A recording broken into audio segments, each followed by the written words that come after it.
मैं झांसी के किले के दरवाजे के बाहर खड़ा हूँ। आज मैं आपको इस दरवाजे के बारे में और किस किले के निर्माण के बारे में कुछ जानकारी दूंगा। सबसे पहले इस किले के इस दरवाजे को ध्यान से देखिए। ये अंग्रेजी आर्किटेक्ट है, यानी यूरोपियन वास्तुकला है, और ये अंग्रेज की बनवाई हुई है जिसका नाम था जॉर्ज थॉमस। और ये 1794 में इसका निर्माण करवाया गया था, जब उसने झांसी शहर को दो भागों में बांट दिया था।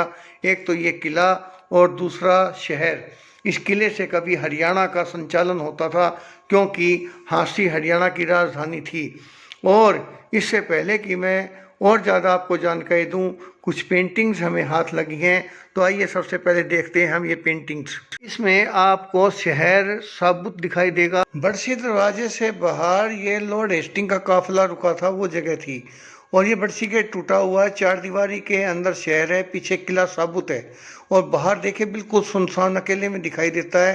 ये चार कुतुब साइड से स्केच है, और इसके अंदर भी सभी चीज़ें दिखाई दे रही हैं। दरवाज़ा एक ही है, और ये एम्प्टी साइड से स्केच है। इस प्रकार हम झांसी को देखें तो बहुत ही इन पेंटिंग्स में दिखाया गया है। बहुत अद्भुत किला, कितना अच्छा प्लस्तर है, शहर है, बड़सी दरवाज़ा है, और ये स्किनर हॉर्स रेजिमेंट है, और पीछे किला। और ये किले का दरवाज़ा जो मैं खड़ा हूँ यहाँ, कितना विशाल था, स्केच में दिखाया गया है। इस प्रकार हम देखते हैं कि ये किला कितना सुंदर था। सिंचाई विभाग से अवकाश प्राप्त राम रूप पानू जी ने एक बार बताया था कि उनकी ताई थी सरती देवी, जो बड़सी गांव की रहने वाली थी। 1965 में वह लगभग 60 साल की थी, और पानू जी की माता श्रीमती धनकौर के साथ अक्सर झांसी की चर्चा करते हुए कहा करती थी, झांसी का किला एक अंग्रेज झाजी साहब ने बनवाया था, जो झांसी का राजा था, और इसने इसको ऊंचा उठवाया था, चिनाई करवाई थी, और उसके पर्दादाने इसके ऊपर टोकरियों से मिट्टी डाली थी। एक टोकरी की बजाय एक मुट्ठी चना मिलता था। अब मैं आपको किले के बाहर में इस साइड में अगर आपको दिखाऊं तो आप देखिए कि इसी लेवल के ऊपर किले के चारों तरफ बुर्ज बने हुए थे। वो दूर आपको एक यहाँ ये बुर्ज जो दिखाई दे रहा है, ये सुरक्षा बुर्ज है जो किले के चारों तरफ थे। अभी ये नया बनाया गया है, पिछली साइड में बुर्ज थे।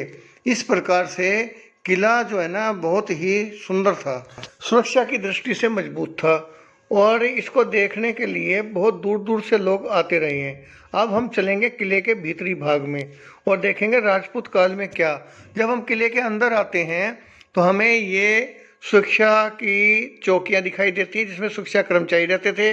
इसकी खिड़कियों के अंदर बहुत ही कलात्मक पत्थर लगे हुए हैं, जो हमें राजपूत कालीन भवनों के अवशेष नजर आते हैं। इन पे बतखों की श्रृंखला है।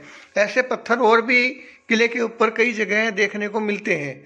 तो ये जो इलाका मैं आपको दिखाना चाहता हूँ, यहाँ पर एएसआई ने खुदाई शुरू की थी, तब यहाँ पर राजपूत काल के भवनों के अवशेष मिले थे।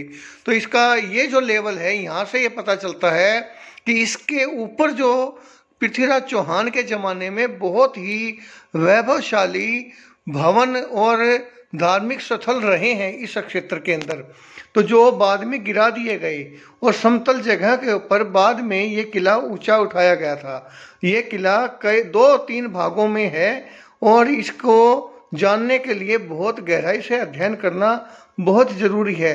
राजपूत काल में बहुत ही वैभवपूर्ण स्थान रहा है, और ये किला अपने आप में अद्वितीय है। ये जानकारी आपको कैसी लगी? और भी जानकारी लेके मैं हाजिर होता रहूँगा। अब इसके बाद हम किले के ऊपरी भाग को लाएंगे। तब तक के लिए नमस्कार, जय हिंद।